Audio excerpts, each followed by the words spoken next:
Depuis que Vladimir Poutine a envoyé ses troupes en Ukraine, l'Europe a presque unanimement soutenu le pays envahi.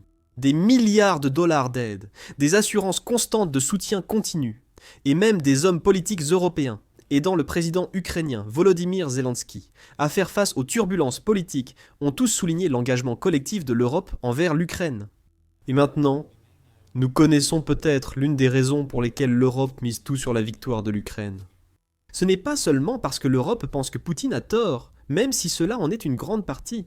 Une étude récente montre que seule la victoire de l'Ukraine peut stopper la Russie en Europe. Et la raison en revient à quelque chose qui a influencé la guerre en Ukraine depuis le tout début. L'argent. Le 30 novembre, le Kiev Post a rapporté une étude récente menée par une équipe d'experts norvégiens qui a examiné le coût des deux scénarios possibles pouvant découler de la guerre. L'équipe a pris en compte plusieurs facteurs, notamment les coûts politiques, de défense, économiques et humanitaires des scénarios. C'était une victoire partielle pour la Russie et l'Ukraine. D'après les chiffres produits par l'étude, il ne peut y avoir qu'une seule conclusion. L'Europe a besoin que l'Ukraine l'emporte contre la Russie. Sinon, le coût pour l'Europe sera énorme. Le coût restera élevé si l'Europe continue de soutenir l'Ukraine. L'étude affirme cependant que cette approche coûtera bien moins que la première. L'étude a aussi émis plusieurs hypothèses, notamment que les États-Unis cesseraient de soutenir la défense ukrainienne et européenne. Les chercheurs estiment que l'Europe paierait la majorité des coûts dans les deux cas, avec un appui partiel du Japon et du Canada. Le résultat reste inchangé, l'Ukraine doit gagner. Et les scénarios le prouvent, en commençant par le premier scénario, qui est une victoire partielle de la Russie. L'étude s'interroge sur le coût pour l'Europe et ses alliés d'une victoire russe, si la Russie neutralise l'Ukraine politiquement et militairement. Le scénario envisage que la Russie remporte des victoires majeures, occupe plus de territoires à l'ouest jusqu'au Dnipro, et contraigne l'Ukraine à accepter un accord de paix défavorable, selon le Kiev Post. Euromed en presse ajoute qu'une victoire partielle de la Russie signifierait que l'Europe devrait dépenser massivement pour se préparer à une éventuelle guerre avec la Russie. Plusieurs personnalités européennes de premier plan l'ont déjà suggéré. En juin, le chef de la défense allemande, Carsten Breuer, a déclaré que la défense de l'OTAN fait face à une menace sérieuse de la Russie. Une menace d'une ampleur inédite en 40 ans de service militaire, tellement massive. Le chef de la défense allemande affirme que la Russie pourrait être prête à lancer une attaque contre l'OTAN dans les 4 prochaines années. Cela crée une échéance potentielle de 2029 pour que l'Europe se prépare, et cette échéance pourrait être avancée si la Russie obtient une victoire partielle en Ukraine. L'étude montre que l'Europe devra surtout renforcer son flanc, et pour éviter que Vladimir Poutine ne cible les États baltes, Lituanie, Lettonie et Estonie. L'Europe pourrait aussi devoir accueillir des millions de réfugiés ukrainiens fuyant le régime de Vladimir Poutine. Cela accentuera la pression sur les budgets des États membres de l'Union européenne. L'OTAN subirait aussi les coûts. Si Vladimir Poutine ciblait les États baltes, membres de l'OTAN, l'organisation devrait renforcer collectivement son flanc Est. Même les États-Unis n'y échapperaient pas. Après avoir pris l'Ukraine, Vladimir Poutine pourrait renforcer sa présence dans l'Arctique, impactant la Finlande, le Canada et les États-Unis. Les réfugiés, estimés entre 6 et 11 millions, coûteraient à l'Union européenne jusqu'à 275 milliards d'euros, environ 319 milliards de dollars, par an. Dans le pire des cas, l'Ukraine deviendrait ce qu'on appelle un État en faillite, affirme le rapport, suggérant que la Russie mènerait l'Ukraine à la ruine avant d'y installer sa propre population. Nous arrivons donc au coût total du premier scénario. Les membres de l'Union européenne devraient consacrer 15 à 25% de leur produit intérieur brut pour affronter un monde post-guerre en Ukraine, où la Russie l'emporterait. Au-delà de l'argent consacré à la gestion des réfugiés ukrainiens, l'Europe devrait dépenser 256 milliards d'euros, soit plus de 297 milliards de dollars, pour réarmer les États baltes et renforcer les positions nordiques dans l'Arctique. Un soutien supplémentaire à l'Ukraine sera nécessaire, et les dépenses pour les réfugiés ukrainiens représentent un montant annuel.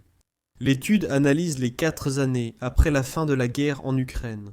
Vous pouvez donc multiplier le coût de gestion des réfugiés par 4 et ajouter les autres coûts pour obtenir un total entre 14 et 18 000 milliards de dollars de dépenses européennes. C'est une somme énorme pour l'Europe à dépenser en 4 ans. Cela n'inclut peut-être pas que de nombreux membres de l'Union européenne augmentent leurs dépenses de défense pour se protéger d'éventuelles invasions russes. Ensuite, il y a un deuxième scénario. L'Ukraine obtient une victoire partielle. La question précise posée par l'étude est la suivante. Quels sont les coûts pour permettre à l'Ukraine de résister aux attaques russes et de retrouver la possibilité de mener une contre-offensive limitée? Dans ce scénario, l'Ukraine parvient à stopper complètement toute expansion russe au-delà de ce qui a déjà été accompli. En plus d'obtenir la couverture de défense aérienne nécessaire pour minimiser, voire neutraliser complètement, les frappes aériennes russes, ce dernier point pourrait être le plus important dans cette équation particulière. La Russie a tiré un nombre record de missiles et drones sur l'Ukraine. En 2025, ABC News indique qu'en octobre, la Russie a lancé 5312 drones et 270 missiles contre l'Ukraine. De meilleures défenses aériennes réduisent les dégâts causés par ces armes et obligent la Russie à dépenser plus pour ses frappes, pour obtenir des résultats similaires aux siens actuels. L'étude ajoute que ces succès ukrainiens obligeraient la Russie à revoir ses calculs stratégiques, ce qui finirait par forcer la Russie à mettre fin aux hostilités. Cela serait probablement dû à l'incapacité de la Russie à poursuivre la guerre initiée par Vladimir Poutine. Cela laisse penser que l'Ukraine pourra négocier pour récupérer la majeure partie ou l'ensemble de son territoire. Encore une fois, l'étude a examiné les coûts de ce scénario sur 4 ans, et les chiffres montrent que c'est l'option la moins coûteuse. L'Union européenne devrait tout de même dépenser beaucoup dans ce scénario. Euromédan Presse rapporte que l'étude évoque une dépense potentielle de 838 milliards d'euros, soit 972 milliards de dollars. Cela coûterait aux pays européens 0,9% du produit intérieur brut. Ce qui, comme vous pouvez déjà le constater, est bien inférieur au montant dépensé en cas de victoire partielle de la Russie. Ici, les dépenses de l'Union européenne serviront à fournir à l'Ukraine 8 millions de drones, ou au moins à financer leur construction par l'Ukraine. L'Ukraine utiliserait aussi ces fonds pour équiper 95 brigades et acquérir 2500 chars de combat. Elle peut l'utiliser pour se défendre contre la Russie, et potentiellement commencer à repousser jusqu'aux lignes de contact. Il y a d'autres facteurs en jeu, dans le deuxième scénario. Par exemple, l'étude suppose que la Russie sera tellement désespérée de mettre fin à la guerre que Vladimir Poutine a commencé, que l'Europe pourra utiliser les avoirs russes, gelés, pour couvrir presque la moitié des coûts qu'elle encourt en raison d'une victoire partielle de l'Ukraine. La plupart des 300 milliards de dollars d'actifs russes gelés sont en Europe, dont 185 milliards d'euros, 214 milliards de dollars chez Euroclear. L'étude suppose que cet argent et ses intérêts sur 4 ans seront entièrement utilisés. La facture européenne serait encore plus faible si elle soutenait l'Ukraine. Les réfugiés sont aussi un facteur à considérer, pas seulement pour le coût. Si l'Ukraine remporte une victoire partielle contre la Russie, l'Union européenne évitera l'afflux de réfugiés. Cela signifie moins de chaos aux frontières et moins de pression sur les pays de l'Union européenne, tant sur le plan économique que culturel, à long terme. L'étude indique que 15 millions d'Ukrainiens réfugiés rentreront après le retrait russe, ce qui offrirait un soulagement supplémentaire aux nations qui accueillent ces réfugiés. Malgré de nombreuses hypothèses dans les deux cas, le message principal reste clair. L'Europe perdra entre 428 et 828 milliards de dollars. Il faut non seulement continuer à soutenir l'Ukraine, mais aussi accroître ce soutien pour éviter une victoire partielle de la Russie. À cette grande différence financière s'ajoute le changement géopolitique mondial de l'Europe. Une Russie perdante risque moins de provoquer des conflits dans les régions baltiques et arctiques. L'Europe et l'OTAN ne doivent pas devenir complaisantes dans ces régions. Mais elles dépenseraient moins pour les défendre. Et une Russie neutralisée sera bien plus facile à gérer. Il y a aussi Poutine à prendre en compte. L'étude n'évoque pas le sort du président russe, si le second scénario se produit, mais il serait sans doute peu enviable. Poutine a dépensé énormément pour la guerre en Ukraine, et consacrerait des centaines de milliards de dollars supplémentaires de l'argent russe à poursuivre les combats dans le scénario 2. La colonne vertébrale économique de la Russie est déjà en train de se briser en 2025, comme vous le découvrirez si vous regardez notre vidéo sur les nombreux problèmes économiques du pays. 4 ans plus tard, il paraît improbable que Poutine reste président de la Russie. Si toutes ces dépenses n'aboutissent à rien, il pourrait être évincé, tué, ou devenir un président fantoche sans réel pouvoir géopolitique ou intérieur. Les auteurs précisent qu'un des deux autres scénarios est le plus avantageux pour l'Europe.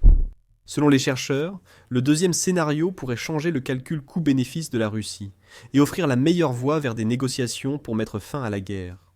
Des négociations pour mettre fin à la guerre, voilà l'essentiel. Les auteurs de l'étude ont eu raison de le souligner. Il est peu probable que Poutine mette volontairement fin à son invasion de l'Ukraine. Il a trop investi dans sa soi-disant opération militaire spéciale, qui a duré près de 4 ans de plus qu'il ne l'avait jamais prévu. Il faut exercer une pression sur Poutine, pour qu'il négocie. Et l'Europe devrait tout faire pour créer cette pression en soutenant l'Ukraine.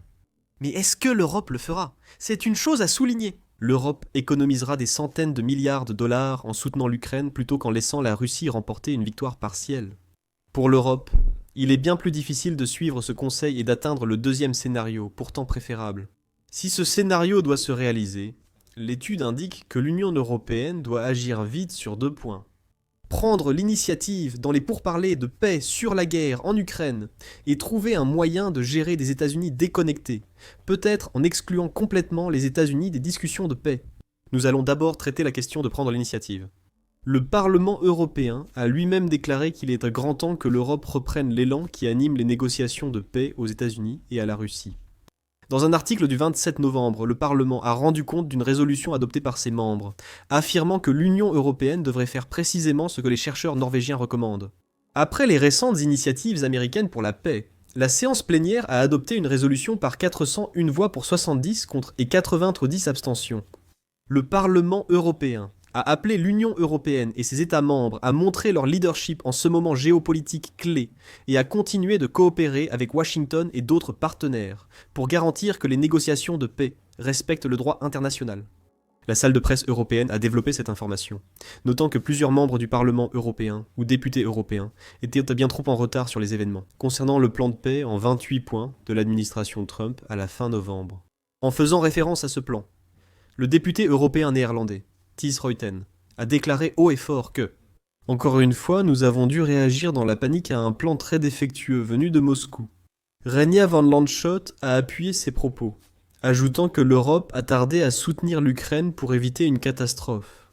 Avant de reprocher vivement aux États-Unis, il ajoute que l'Europe doit dépasser son complexe d'infériorité car elle possède tout. Elle peut devenir ce que les États-Unis ne sont plus, une démocratie unie, défendant la liberté. La frustration grandit au sein du Parlement européen, qui commence à qualifier l'Union européenne d'organisation sans dents, qui n'en fait pas assez pour diriger les négociations de paix entre l'Ukraine et la Russie. L'Union européenne réagit aux actions de l'administration Trump, craignant peut-être un retrait du soutien américain. L'étude de l'État norvégien a été conçue en supposant que le soutien des États-Unis était déjà perdu. Peut-être pour montrer que l'Europe s'en sort mieux si l'Ukraine remporte une victoire partielle que si la Russie gagne, même sans aide américaine.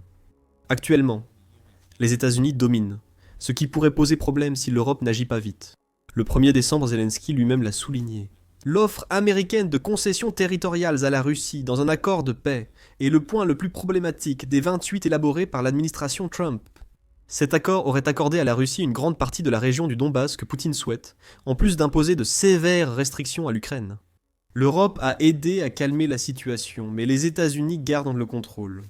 Ceci est démontré par le fait que ses envoyés américains, y compris l'envoyé préféré de Trump, Steve Witkoff, rencontreront Poutine le 2 décembre en Russie.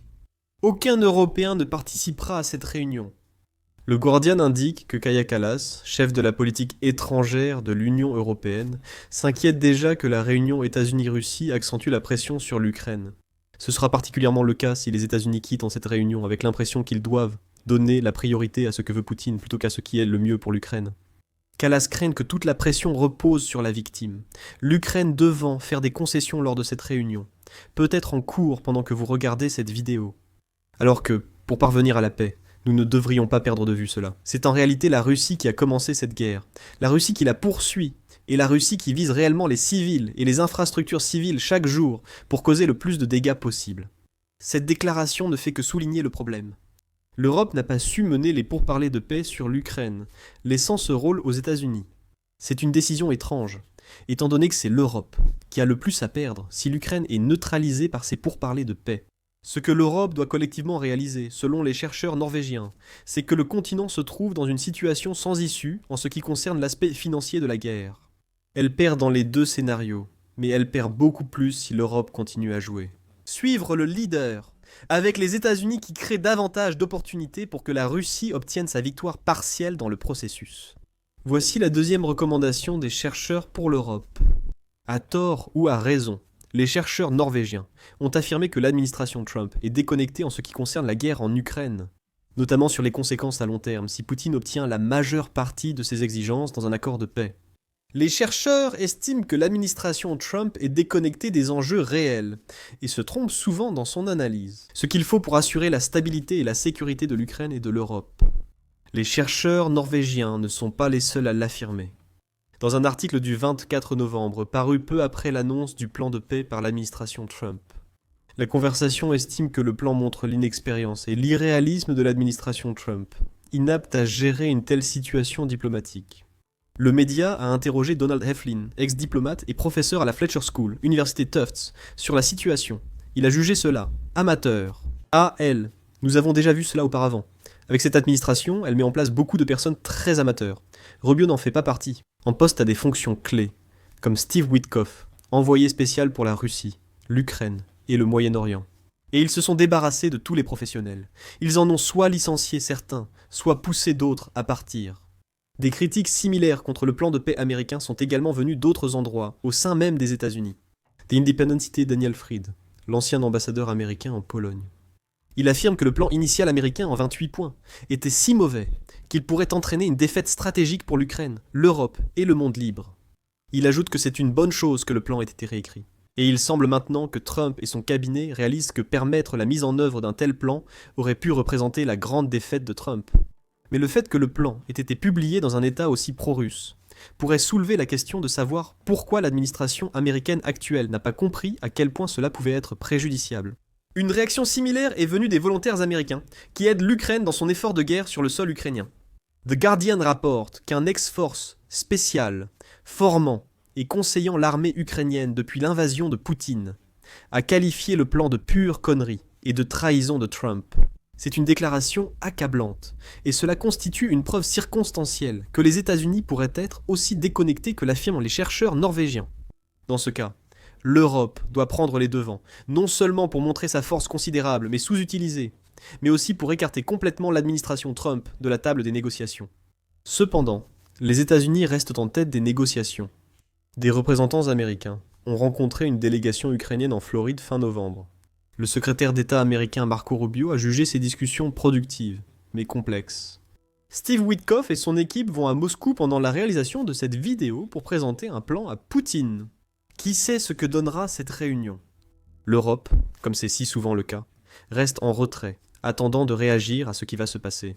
Si les chercheurs norvégiens ont raison, l'Europe doit agir pour prendre les devants, soutenir l'Ukraine, avec ou sans les États-Unis, est peut-être la seule façon d'empêcher la guerre d'agression de Poutine, de s'étendre au-delà des frontières ukrainiennes. Peut-être que l'Europe pourrait commencer par aider l'Ukraine à construire davantage de ces puissants drones maritimes Sea Baby, afin qu'elle puisse s'attaquer à la flotte fantôme russe. Ces drones ont prouvé leur efficacité en neutralisant récemment 2 pétroliers fantômes russes.